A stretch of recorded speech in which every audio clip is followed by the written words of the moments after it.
No Rio de Janeiro, a sensação térmica chegou a Repete 60. o pecado e o diabo. As chances de vencer o aquecimento global para nossa vida. Não é o fim do mundo. Um podcast em tempo de apocalipse climático e existencial. Oi, eu sou a Nina Lemos e você está ouvindo mais um episódio do podcast Não é o Fim do Mundo. Eu estou aqui com a minha amiga e parceira Jo Halak. Está toda animada, porque essa é a sua semana, não é, Jo? É, eu tô em tensão para essa Sapucaí. Que dia? Domingo, a Mangueira é a última escola e tô naquele momento de ajustes da fantasia. Para variar, a gente está há 3 semanas abrindo esse podcast falando do calor. Eu acho que as pessoas daqui a pouco vão cansar. A gente tem que mudar de assunto. Mas eu vi uma coisa muito louca, que era assim, que a gente tá numa nova onda de calor. Fala assim, gente, é um calor sem fim já. E daí eu vi que a onda, esse calorão vai ficar até outubro. É tipo uma coisa... Cara, é o fim do mundo. Fala 6 por 1, né? Você tem 6 dias morrendo de calor, um dia tá fresquinho. Que, na verdade, eles vão chamar de anomalias de temperatura. Criaram um novo nome agora. Você não tá com medo? Porque você me disse que ano passado você passou um perrengue por causa do calor, né? Como é que foi isso? Eu passei um perrengue, porque a minha fantasia era super quente. E daí eu fui ficando desidratada. Eu acho que tem isso do calor. Eu tô me preparando, porque eu tô obcecada em não me desidratar, como da outra vez. Não tô me jogando em blocos. Só que eu olho no Instagram, gente, eu fico chocada. Porque, assim, você abre o Instagram e você tá dentro de casa já meio passando mal, e as pessoas estão no sol a pino. Eu também não entendo, né? Eu não gosto de carnaval, já tentei nesses blocos, acho uma coisa horrorosa, que você ainda tem que acordar cedo, você botar despertador para sair, eu acho insuportável. Eu acho que esse ano é meio perigoso, mas assim, também acho que tem uma... O carnaval todo é visto com certo moralismo, né, Jô? Sim. Que também não é legal, né? Porque assim, eu não gosto, eu detesto carnaval, tenho trauma de infância, eu odeio. Mas problema meu, né? Sim. Eu que lide com isso. Mas é que saiu aqui na Alemanha já, tipo nos jornais e tal, nos grandes jornais de TV e tal, o Brasil se prepara para o carnaval em meio a calor extremo. E eles estão Sim. falando o tempo todo do calor extremo e do risco de morte. E existe, é uma realidade. Sim. Agora, não tem como também, que a gente pensei bastante nisso, dá para cancelar o carnaval. Não dá para cancelar o carnaval, né? Não dá. Acho que a gente vai ter que se adaptar. Você estava falando isso sobre o moralismo, e está rolando um movimento muito bizarro de intolerância religiosa. E daí eles pegaram um vídeo do Milton Cunha, daí eles pegaram trechos e montaram, e daí botam ele com uma voz meio assim... sei lá, o toque da bateria, as baterias tocam para os orixás, daí eles botam aquele efeito, as baterias, Ai, uma voz. gente, o disco que se você tocar de lado vai falar Satanás. E aí estão espalhando isso, que é a festa da carne, do demônio, daí é bizarro, gente. Estão fazendo Mas, um gente, movimento... também, Jô, de novo, estão fazendo um revival de coisa ruim, né? Que eu Sim. lembro que a minha avó era espírita, e ela Sim. ficava, tipo, trancada, rezando no dia do carnaval. Dia a gente saiu no bloco, que a fantasia era de diabo, que era o bloco do diabo, quando eu era criança. E ela ficou fazendo, não façam isso, tipo, achando que uma grande praga ia cair sobre nós. Então, são agora... velhas coisas que estão sendo, com WhatsApp, com rede social, com tudo isso, extrema-direita, estão bombando mais ainda, né? Mas você estava falando dos desfiles lá de Piraí, você vai ter que contar o desfile icônico que você participou. Nossos traumas. Cara, eu vou até vou até contar o detalhe sobre quem teve a ideia da fantasia. Eu tinha uns 7 anos de idade, e a minha mãe tinha uma bicha amiga, carnavalesca, que ela se achava assim, tipo, o próprio carnavalesco, tipo de escola de samba. Só que ela fazia isso num bloquinho chamado Maria Louca. E a minha mãe, ela era presidente da ala das crianças do bloco. Eles inventaram que eu ia ser destaque da ala das crianças, fantasiada de Ave do Paraíso, que era uma fantasia vintage, e imagina o quanto era vintage, gente, porque eu estou falando dos anos 70. Então devia ser uma fantasia dos anos 20, né? Devia ser incrível. E aí tiveram uma ideia brilhante de que eu tinha que ir carregando uma galinha, só que era uma galinha viva. Meu Deus. É um misto de crueldade com animal, crueldade com criança, é uma coisa antiecológica. Gente, eles pegaram uma galinha e botaram no meu colo. Aí a galinha começou a se mexer, a gritar. Aí eu saí correndo gritando da galinha. Aí foi um grande pesadelo e eu fiquei com medo de galinha. Agora, que ideia, Jô? E assim se cria um trauma de carnaval. Assim se cria um trauma de carnaval, e quando eu contei essa história para a Jo, eu vou contar esse detalhe. A gente foi dar uma investigada para ver se esse homem ainda era vivo. Sabe o que a gente descobriu? Que eu já sabia que ele era corrupto, mas ele foi preso. Então, como eu sou escorpiana, eu me vinguei. Me coloca a galinha na mão, você que vai ficar com a torneira eletrônica igual um pombo. Quis me jogar a galinha, eu joguei de volta para ele o pombo. Quem tá com torneira eletrônica? Ele. Quem é livre? Eu, que não sou corrupto, tá vendo? E aí eu contei um trauma meu infantil também, né? Eu que saí de homem, daí a gente resolveu sair pelas ruas de Juiz de Fora fantasiado. Daí minha irmã foi de palhaço e eu resolvi que eu ia de homem. Daí eu tinha cabelo curto e botei um chapéu e um bigode, achando que eu tava arrasando como homem. E aí, passantes acharam que eu era um menino fantasiado de Carlito, sei lá, de caipira, entendeu? Ou seja, fez-se um trauma também. Pior que o meu trauma é esse. Jô, a gente já falou isso num episódio, e eu sei que você é um pouco crítica da criminalização do glitter como um inimigo do meio ambiente. Você podia Sim. me explicar isso? Primeiro, é microplástico, né? Puro microplástico. Sim. Não, eu acho que assim, não é que eu acho bom poluir o mundo com microplásticos. Claro que não.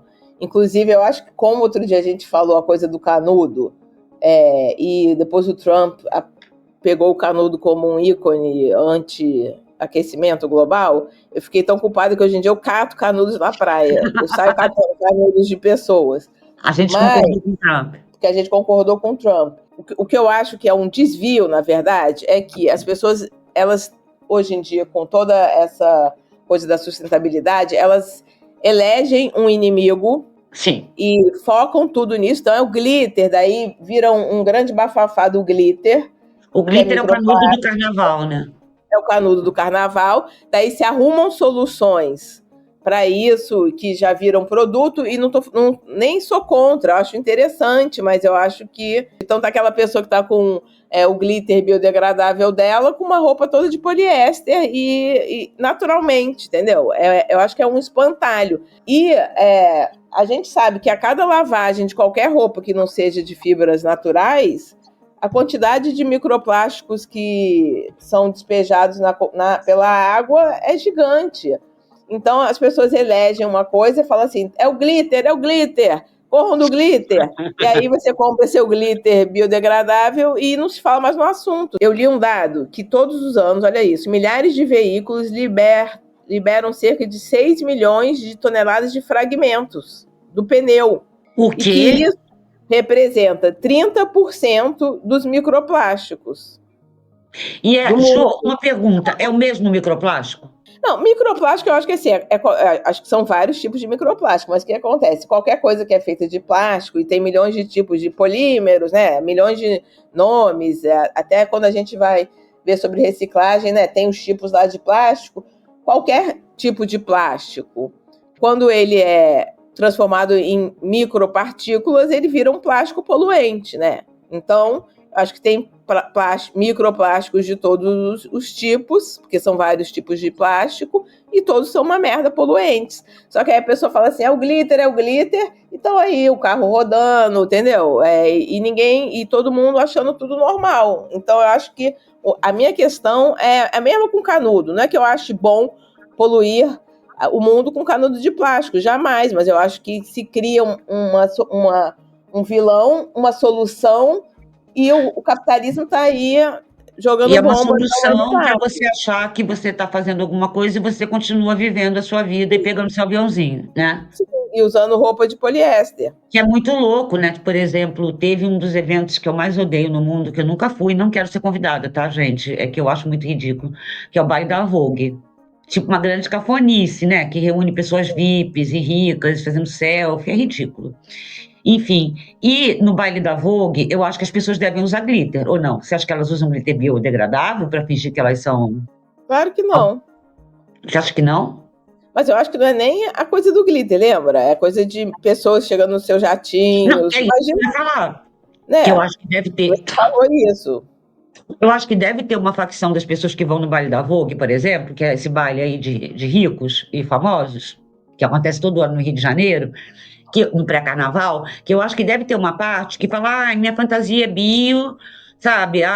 Eu sou super, sabe, Stella McCartney do truque, do Brasil, entendeu? Sou sustentável, do caô, e que vai de avião, entendeu? Numa ponte aérea que é meia hora de voo, você não precisa pegar mais ponte aérea.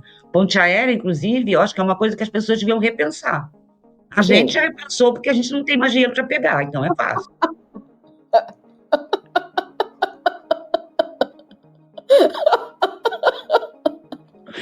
Não é?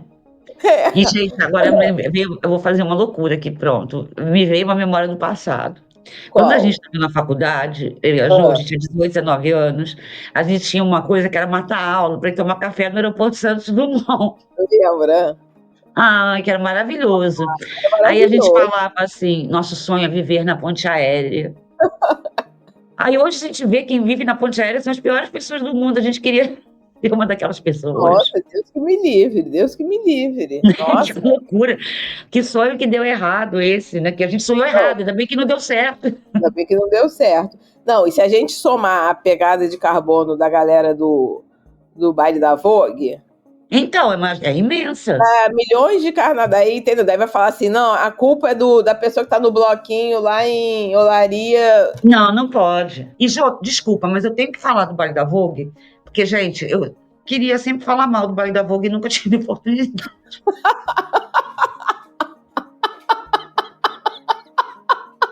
E a gente criou um podcast, a gente tem que ter esse direito.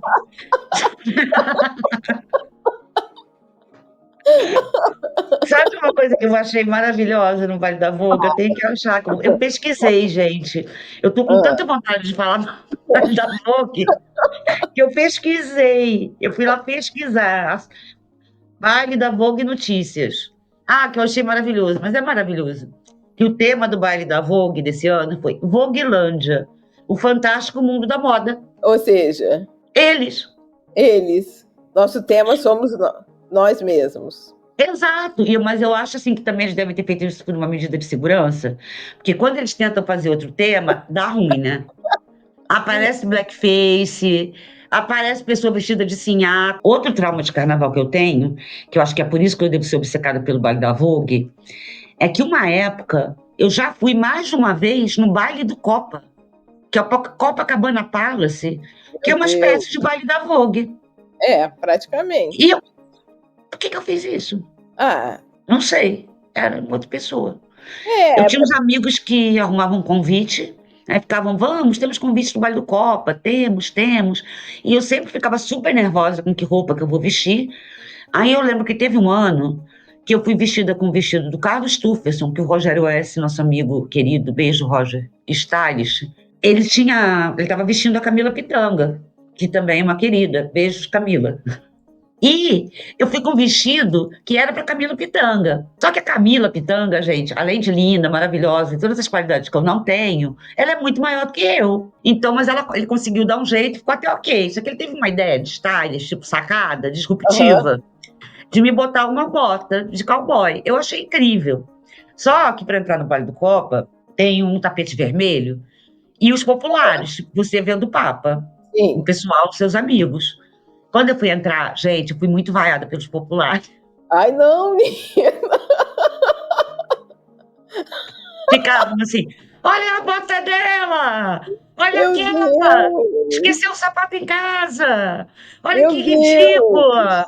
Foi horrível. E eu entrando com aqueles populares gritando, horrorosa! Bota feia, bota feia, bota feia!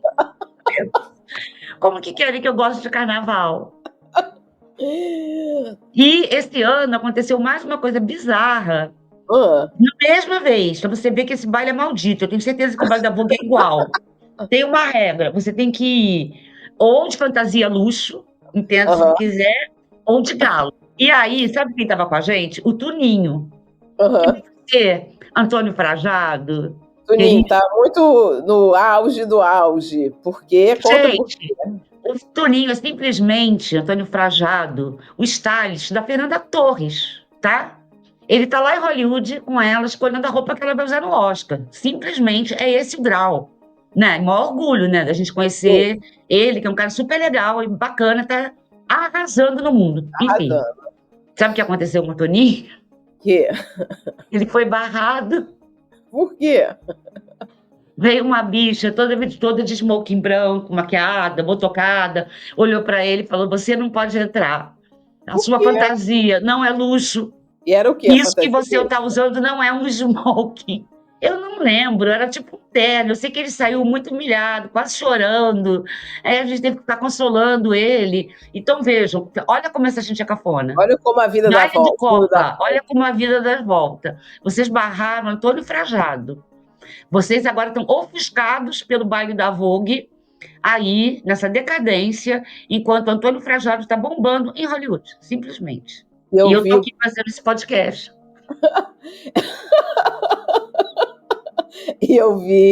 eu vi pessoas fantasiadas de Fernanda Torres no Globo de Ouro, maravilhoso, gente. Uns homens. Cara, eu achei maravilhoso o que ela falou numa dessas entrevistas, né, que ela deu na gringa. Isso eu achei muito maravilhoso, que ela falou que ela fala inglês explicando para o gringo que tem várias pessoas se fantasiando dela e que isso é o máximo que pode acontecer com uma pessoa no Brasil. Isso é o Verdade. auge. É o auge. E eu achei muito maneiro ela falar isso e muito contrário do vira-lata, não é?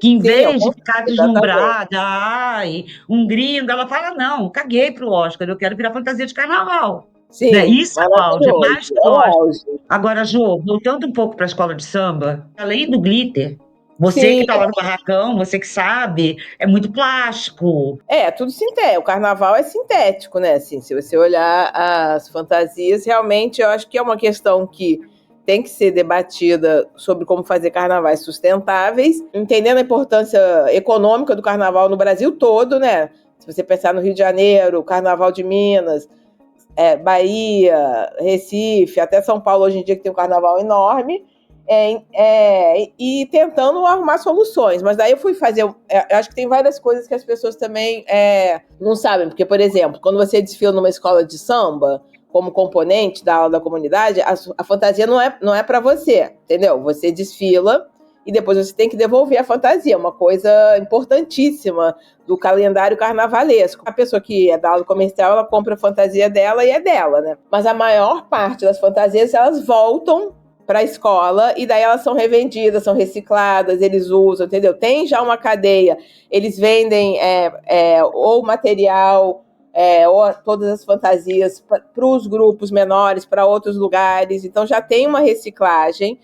Ainda tem uma coisa que muita gente vai ali para... E isso deve se repetir em várias cidades, né? Estou falando do Rio porque é daqui que eu estou falando. Mas, assim, muita gente quando sai do desfile joga fantasia fora, quem foi... Que fica até na rua, né? É verdade.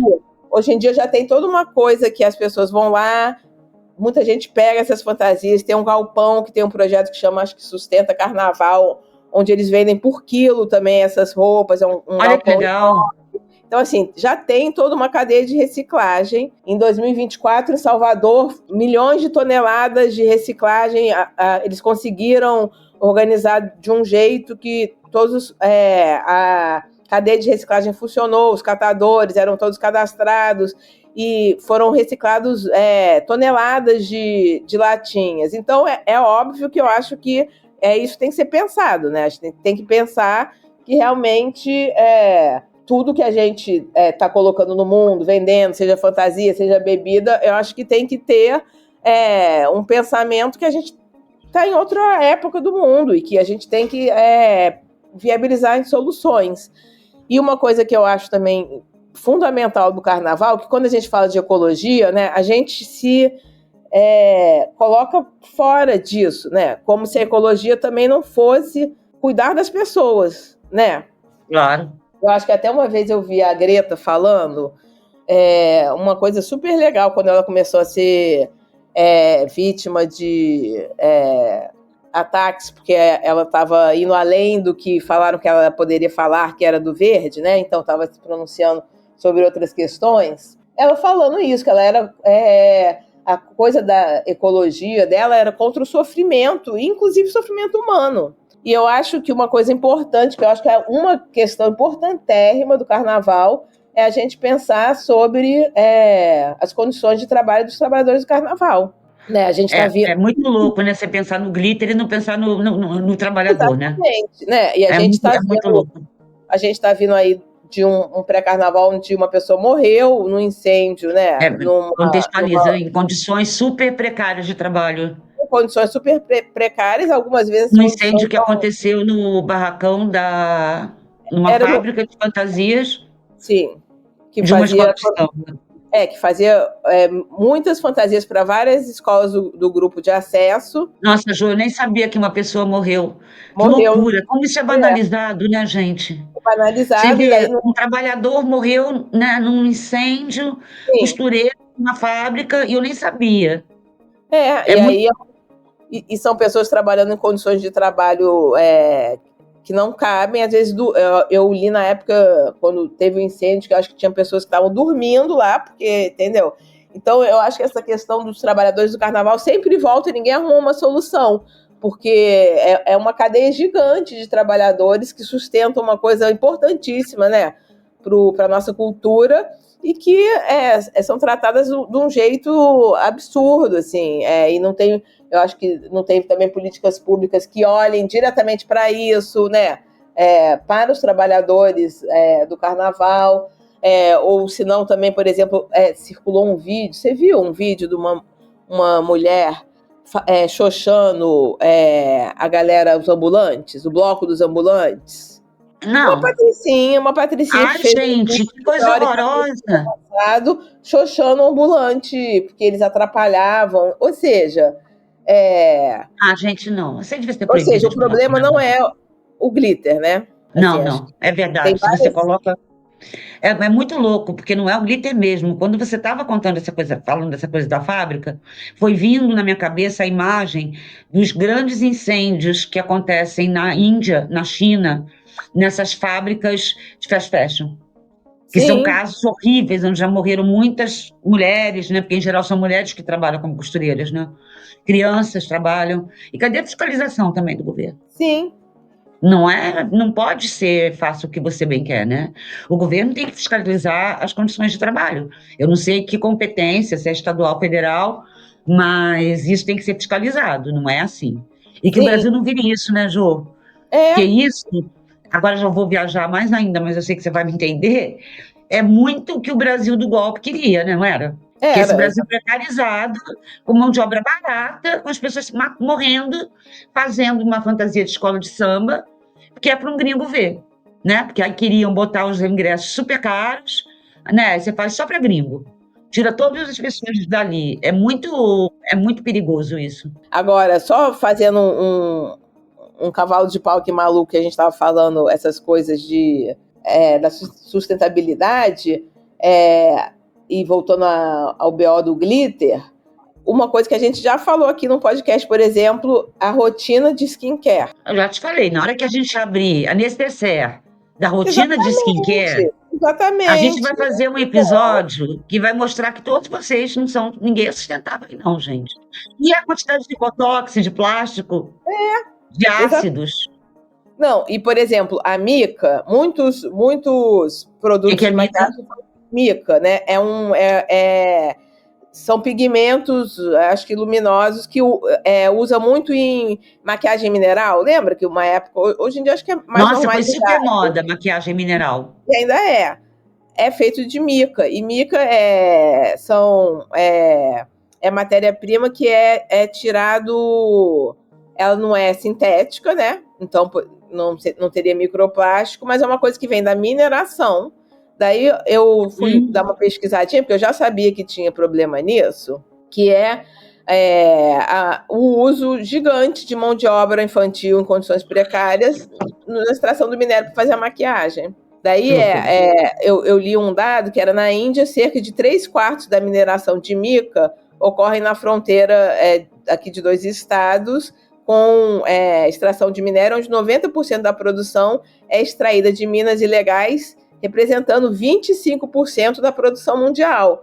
Então, assim, claro que a gente pode falar sobre o glitter, sobre tudo, mas vamos falar, né? Vamos falar real, então, também, né? Então, acho que não é só sobre o glitter. Mas eu acho que carnaval tem essa coisa também meio de fim do mundo festivo, né? Total, é um apocalipse. Um É para tudo se apocalipse. acabar na quarta-feira. E essa coisa das músicas e tudo, para tudo se acabar na quarta-feira, vamos fazer tudo, vamos viver pra caramba, ninguém é de ninguém, até quarta-feira para fazer tudo. É, É uma loucura, é um conceito muito louco. é. É um conceito de enlouquecer o máximo possível por 4 dias, agora quase 7, né? Agora é Virou eterno. carnaval, virou uma coisa gigantesca. Mas de tirar uma alegria intensa daqueles poucos minutos, eu acho que esse clima é super apocalíptico. É super. É maravilhosamente apocalíptico, né? Assim, de alguma forma. Agora, Nina, você também está vivendo Outros quase tipos de carnaval. apocalipse. Não, Não quase exagera. carnaval. Porque a nossa mãe Diná, não. o que a gente falou? Sim. Que ela ia A ser. AfD não vai ganhar as eleições. Faz pra gente uma explicação. Não, gente, primeiro que é o seguinte, é muito louco, Jô, porque realmente as pessoas estão apegadas ao negativo, virei coach. Sim. As pessoas estão apegadas ao ruim. Até que eu estava pensando assim, será que eu estou virando coach? Que eu estou num discurso meio assim, vamos olhar o copo cheio, não vamos focar no copo vazio. Porque assim, está mais do que certo que a coalizão, aqui na Alemanha, vou falar de novo, o sistema é o parlamentarismo de coalizão. Os partidos têm que fazer aliança para poder governar. Um partido tem que ter mais de 50% para governar sozinho, isso nunca aconteceu. Então, sempre você tem que juntar com o outro, que dá uma certa estabilidade, é bom. E eu sempre falei, não vão fazer coalizão com a AfD, que é o partido nazi. Não vão. E as pessoas no Brasil estão acreditando até o último momento que iam, porque querem. Aí ontem eu vi um site de esquerda que era assim, CDU, que é o partido que ganhou, que é péssimo, não deve fazer coalizão com a AfD. Só que não é que não deve. Eu vi o debate depois da eleição. O Merz, que é o novo chanceler da Alemanha, que é péssimo, ele é o já conto. Olhou na cara da Weidel, que é a candidata do partido fascista de extrema-direita, AfD, e falou, eu não vou fazer coalizão com você nunca, porque a gente pensa totalmente diferente e eu não quero jogar a história do meu partido no lixo. Isso não vai acontecer. Então as pessoas ainda continuam nesse não deve, porque elas têm um desejinho de ver o mal. Mas o que aconteceu, gente? Quem ganhou é o Merz, Friedrich Merz, do CDU, é um conservador, é misógino, é careta, é chatérrimo, vai ser um porre. E ele vai fazer coalizão, tudo indica, com o SPD, que é o partido dos Scholz. Vai ser um governo estável, chato e muito pior nesse sentido de ser ainda mais anti-imigração, sabe? E pauta ambiental, esquece. Aconteceu uma coisa assim, citando uma música do Otto, nasceram flores no meio de um canto escuro. Aconteceu exatamente isso, é muito louco, gente, assim, dá uma esperança danada. Essa situação ruim, a AfD, que é o partido fascista, dobrou o número de assentos no parlamento, eles tiveram 20,8%, isso é muito, apesar de não governar, eles estão no parlamento. Aí o que acontece? Um milagre. O Partido Socialista de Esquerda, o Die Linke, que chama a esquerda, literalmente o nome, esse partido, gente, ele estava morto. Ele era meio do leste da Alemanha comunista e tal, era um partido assim de velho comunista do leste, ultrapassado. Eles achavam que eles nem iam entrar no parlamento. Eles tiveram 8,8%, cara. É muito. Eles tiveram metade que a AfD. Então, para todo mundo, a AfD dobrou o tamanho, mas o Link também dobrou. E isso, ninguém fala, tá vendo? Tô virando coach. E foi uma virada incrível, gente. Eles ganharam em Berlim. E foi uma campanha muito louca, porque assim, quem ganharia entre os jovens, e quem ganharia também em Berlim para ser chanceler da Alemanha, é a Heise, né? Que eu tô super apegada a ela, que é uma mulher de 36 anos, antifascista, feminista, divertida, e que ela virou uma musa pop nas redes sociais. Que maravilha! Ela tem mais seguidor e like do que a nazi da Alice Weidel. E do que o Merz. Ou seja, gente, não é o fim do mundo. Não é o fim do mundo. Quando a gente acha que é o fim do mundo, veio ali, entendeu? Uma esperança ali. Claro, não veio por milagre. Veio porque teve muito trabalho político. Então, assim, ou eu fico triste porque o Merz ganhou e a AfD teve 20%, ou eu fico feliz porque o Link ressurgiu das trevas, entendeu? E ganhou, e que os jovens estão ativos e estão indo para a rua fazer política. Então eu prefiro ficar feliz, gente. Então eu acho que esse podcast, usando esse exemplo, também é sobre isso, Jô. Sim, total. É isso. sabe? Que como a gente falou no último episódio, a gente não é que a gente quer que as coisas deem errado. A gente é meio otimista no pessimismo. Sim, é isso. Até quando a gente fala que vai ter um colapso, não vai dar aí para a humanidade sobreviver, é que isso seja de uma maneira bacana, né? Com solidariedade, etc e tal. E também falando do carnaval, que eu também acho que também faz parte, gente. A alegria, né? A visão. Alegria revolucionária.